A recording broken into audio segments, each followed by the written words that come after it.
ఒక సంక్షేమ రాజ్యాన్ని ఏమన్నా తెస్తారేమో.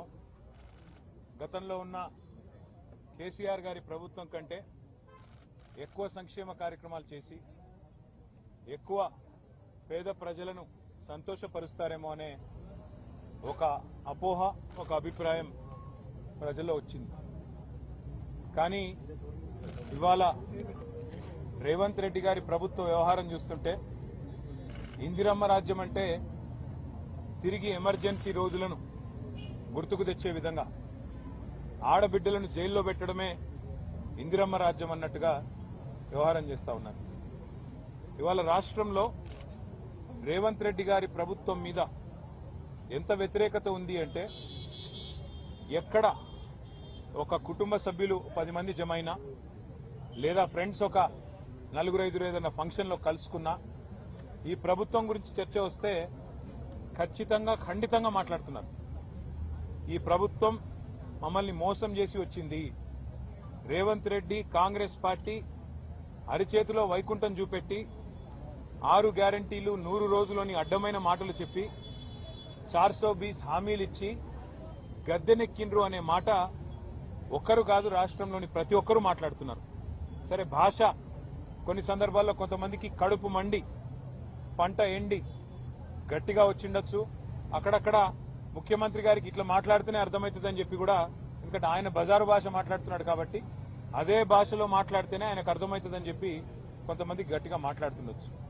కానీ నేను ఇవాళ రాహుల్ గాంధీ గారు, ఏ రాహుల్ గాంధీ గారు అయితే తెల్లారులేస్తే ఒక రాజ్యాంగం పుస్తకాన్ని పట్టుకొని ఆయన ఏదో రాజ్యాంగ రక్షకుడిలాగా మొహబ్బత్ కి దుకాన్ అని ఏదైతే పెద్ద పెద్ద మాటలు చెప్తా ఉంటారో ఆయనను అడుగుతా ఉన్నా, ఇదేనా మీరు చెప్పిన ఇందిరమ్మ రాజ్యం? ఇదేనా మీరు చెప్పిన మొహబ్బత్ కి దుకాన్? జనం తిడితే, జనం ఆక్రోశిస్తే, జనం గట్టిగా మాట్లాడితే జర్నలిస్టులను జైల్లో పెడతారా? జనం గట్టిగా మిమ్మల్ని నిరసిస్తే, జనం గట్టిగా మీ మీద గొంతు విప్పితే దాన్ని చూపెట్టిన పాపానికి ఇవాళ జర్నలిస్టులను జైలుకు పంపుతారా? ఒకరు ఇద్దరు కాదు, ఇప్పటికీ రేవంత్ రెడ్డి గారి ప్రభుత్వం వచ్చిన తర్వాత ఈ రాష్ట్రంలో ఒకరిద్దరు కాదు, సిద్దిరెడ్డి శ్రీనివాసరెడ్డి, గౌతమ్ పోతగోని, ఆకుల శ్రీనివాసరెడ్డి, శంకర్ గౌడ్, యారా రంజిత్ రెడ్డి, రాజ్ కుమార్ నాయక్, సరితా యాదవ్, విజయారెడ్డి, రేవతి, తన్వి యాదవ్, శివారెడ్డి. అయితే వీళ్ళ మీద దాడులన్నా జరిగినాయి లేదా వీళ్ళందరినీ కూడా జైలుకి పంపించారు. అంటే ఇంత నికృష్టంగా కేవలం ప్రభుత్వం మీద ఉన్న అసహనం ఏదైతే ప్రజల్లో ఉందో, ప్రభుత్వం మీద ఉన్న అభిప్రాయం ఏదైతే ప్రజల్లో ఉందో దాన్ని అక్కడ మెయిన్ స్ట్రీమ్ మీడియా పట్టించుకోవట్లేదు కాబట్టి, ప్రధాన మీడియాని రేవంత్ రెడ్డి గారు మేనేజ్ చేస్తున్నారు కాబట్టి, వాళ్ళు చూపెడతలేరు కాబట్టి ప్రజలు ప్రత్యామ్నాయ మీడియా అయిన డిజిటల్ మీడియాలో తమ ఆక్రోశాన్ని వెలగక్కితే, రేవంత్ రెడ్డి భాషలోనే రేవంత్ రెడ్డికి ఆయన స్థానాన్ని గుర్తు చేస్తే ఇవాళ ఈ రకంగా మాట్లాడడం అనేది, ఈ రకంగా జర్నలిస్టులను జైల్లో పెట్టడం అనేది ఎంతవరకు మంచిదో ఆయన కూడా ఆలోచించుకోవాలి. ఎందుకంటే ఈరోజు వీళ్ళకి జరిగింది రేపు తప్పకుండా కాంగ్రెస్ నాయకులు, కాంగ్రెస్ కార్యకర్తలకు కూడా జరుగుతుంది. ఎందుకంటే ఇవాళ మీరు కొత్త కొత్త తరహా విధానాలు పరిచయం చేస్తా ఉన్నారు. మీరే చెప్పారు 6 గ్యారంటీలతో పాటు 7వ గ్యారంటీ ప్రజాస్వామ్యం, ఇది ప్రజాపాలన, ఎవరైనా మాట్లాడొచ్చు, ఎవరైనా నిరసన చెప్పొచ్చు అని పెద్ద పెద్ద మాటలు చెప్పిందే రేవంత్ రెడ్డి గారు. కానీ ఈరోజు ప్రజలు గొంతు విప్పితే తట్టుకోలేకపోతా ఉన్నారు, కనీసం వాళ్ళ ఆవేదనని అర్థం చేసుకునే ప్రయత్నం కూడా చేసుకోలేకపోతా ఉన్నారు. నేను ఇంకొక మాట కూడా అడుగుతా ఉన్నా రేవంత్ రెడ్డి గారిని, మీరేమో ఏదో మీ భార్య పిల్లల్ని ఎవరో దూషించారు అని చెప్పి ఆక్రోశిస్తున్నారు అసెంబ్లీలో, మరి మిగతా వారి కుటుంబాలు లేవా? వేరే నాయకులకు కానీ మీరు దూషించినప్పుడు, మీరు అడ్డగోలుగా మాట్లాడినప్పుడు, మీరు మా పిల్లలతో సహా, మైనర్ పిల్లలతో సహా అందరి మీద నీచాతి నీచంగా మాట్లాడినప్పుడు, అసభ్యంగా అక్రమ సంబంధాలు అంటగట్టినప్పుడు, నికృష్టంగా మాట్లాడినప్పుడు ఆ రోజు మాకు కుటుంబాలుంటాయనే సోయి లేదా? ఈ రకంగా నువ్వు మాట్లాడితేనేమో మంచిది, ఇంకొకరు మాట్లాడితే మంచిది కాదా? అందుకే నేను రేవంత్ రెడ్డికి చెప్పేది, ఇకనైనా బుద్ధి తెచ్చుకో, ఇకనైనా సిగ్గు తెచ్చుకో. ఇప్పుడే మేమిద్దరు జర్నలిస్టులను కూడా కలిసినాం.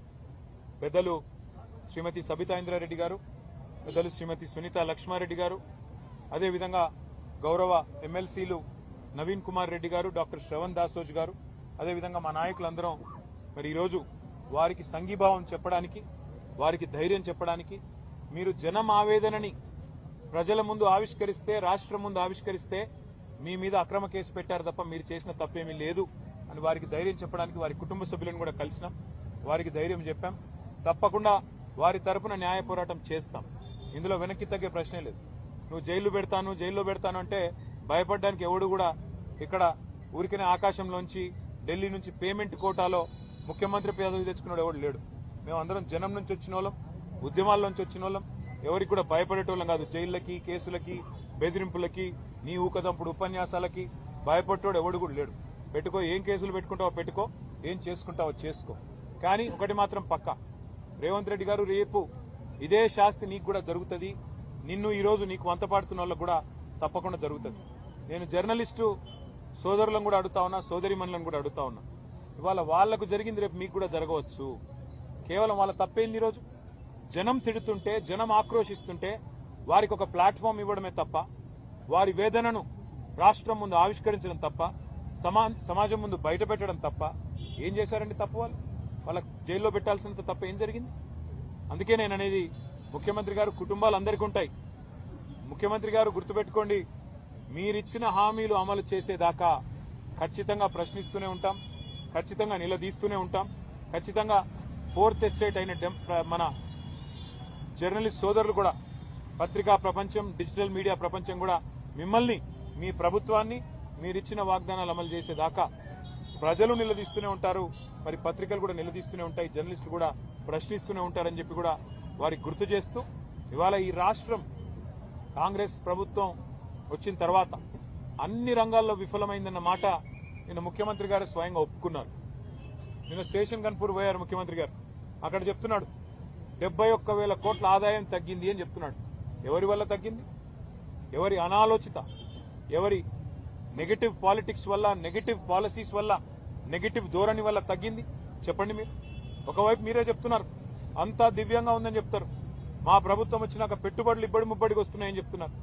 ఇంకోవైపు మీరే చెప్తున్నారు మా ప్రభుత్వం వచ్చినాక రైతులు సంతోషంగా ఉన్నారు, రుణమాఫీ చేసినాం, అగ్రికల్చర్ బాగుందని చెప్తున్నారు. మరొక వైపు మీరే చెప్తా ఉన్నారు రియల్ ఎస్టేట్ రంగం బాగుంది, అంతా బాగుంది, ముఖ్యమంత్రి గారు 18 గంటలు పనిచేస్తున్నారని డబ్బా కొడుతున్నారు. మరి అంతా బాగుంటే 71,000 కోట్ల ఆదాయం ఎట్లా తగ్గింది? అంతా బాగుంటే తెలంగాణ తిరోగమనం వైపు ఎందుకు ప్రయాణం చేస్తున్నది? తిరోగమనం వైపు ఎందుకు పయనిస్తున్నది? దీనికి సమాధానం ఉందా? తెలంగాణ రైజింగ్ అంటూ హోర్డింగ్లు, కానీ ఈ Telangana rising, Telangana is falling అని ముఖ్యమంత్రి స్వయంగా నిన్న అప్రూవర్ అయినాడు, కన్ఫెషన్ ఇచ్చినాడు. అవును, తెలంగాణను నీ పరిపాలనలో ఒక పిచ్చోడి చేతిలాగా రాయిలాగా మార్చినావు. పిచ్చోడి చేతుల రాయి ఎట్లయితుందో ఇలా ఈ రాష్ట్రం ఒక పిచ్చోడైన రేవంత్ రెడ్డి చేతిలో, ఆయన విధానాల వల్ల, ఆయన నెగటివ్ పాలసీల వల్ల ఈరోజు ఒక్క వర్గం కూడా ప్రజలు సంతోషంగా లేని పరిస్థితి వచ్చింది.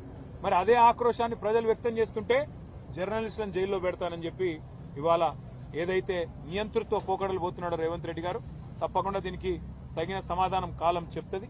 మేము ఇవాళ తీవ్రంగా ఈ అరెస్టును, ఈ వేధింపులను ఖండిస్తూ మా పార్టీ తరఫున మరి అందరం కూడా వారికి ధైర్యం చెప్పడానికి వచ్చాం. ఈ రోజు గుర్తుపెట్టుకోండి, మళ్ళీ జర్నలిస్ట్ సోదరులకు నేను చెప్తా ఉన్నా, ఈ రోజు ఒక ఇద్దరికి జరిగింది, రేవతి గారికి, తన్వి యాదవ్ గారికి. రేపు మీకు కూడా జరగొచ్చు, రేపు ఇంకొకరికి జరగొచ్చు. వాళ్ళకి జరిగిందిలే మనకేమి అని నిర్లిప్తంగా ఉంటే, ఉదాసీనంగా ఉంటే రేపు మీ మీద కూడా పడతారు, మిమ్మల్ని కూడా లోపల పెడతారు. కాబట్టి దయచేసి ప్రజాస్వామిక స్ఫూర్తిని కాపాడే విధంగా రాహుల్ గాంధీకి, ఆయన పార్టీకి ప్రజాస్వామ్య లక్షణాల్ని మళ్ళీ గుర్తు చేసే విధంగా దయచేసి మీడియా కూడా గొంతు విప్పాలని చెప్పి కూడా మేము మిమ్మల్ని కోరుతూ, ఇప్పుడు పెద్దలు అక్క సబిత గారు మాట్లాడుతున్నారు.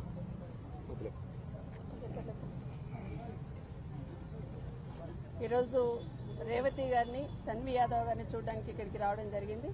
నిజంగా వాళ్ళని చూసిన తర్వాత అనిపిస్తుంది, ప్రజల గొంతుక వినిపిస్తున్న వాళ్ళు చెయ్యని తప్పుకి శిక్ష అనుభవిస్తున్నారనే ఫీలింగ్తో వాళ్ళు బాధపడుతుంటే నిజంగా బాధ అనిపిస్తూ ఉంది. ఈ సంఘటన ఖండిస్తా ఉన్నాం. ఇది ఒకటే కాదు, గతంలో కూడా ఇద్దరు మహిళా జర్నలిస్టులని రైతులకు రుణమాఫీ కాలేదు అని అడగడానికి వెళ్ళినప్పుడు ఆ అసహనాన్ని కప్పిపుచ్చుకోవడానికి విజయారెడ్డి, అదేవిధంగా సరిత యాదవ్, వాళ్ళిద్దరిని మహిళా జర్నలిస్టులను కూడా ఆ రోజు కూడా కేసు పెట్టి వేధించడం.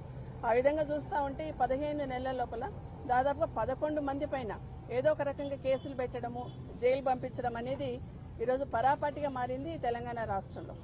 రేవంత్ రెడ్డి గారు ఏదైతే 6 గ్యారెంటీలు ఎట్లాగో అటకెక్కించిండ్రు, 7వ గ్యారెంటీ కూడా ఎన్నికలప్పుడు 7వ గ్యారెంటీ ఏదైతే ఇచ్చిండో దాన్ని కూడా తుంగలో దొక్కినట్టు ఈరోజు ప్రజాస్వామ్యాన్ని కూని చేసే విధంగా ఈరోజు జర్నలిస్టులను అరెస్ట్ చేస్తూ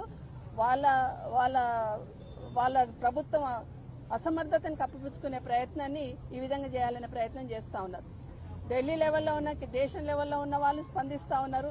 జర్నలిస్టుల అరెస్టు అసహనానికి, ప్రభుత్వ అసహనానికి నిదర్శనంగా ఈ జర్నలిస్టుల అరెస్టు నిలిచిందని వాళ్ళ ఎంపీ గారు కపిల్ సిబాల్ గారు మొన్న మాట్లాడుతూ చెప్తున్నారు.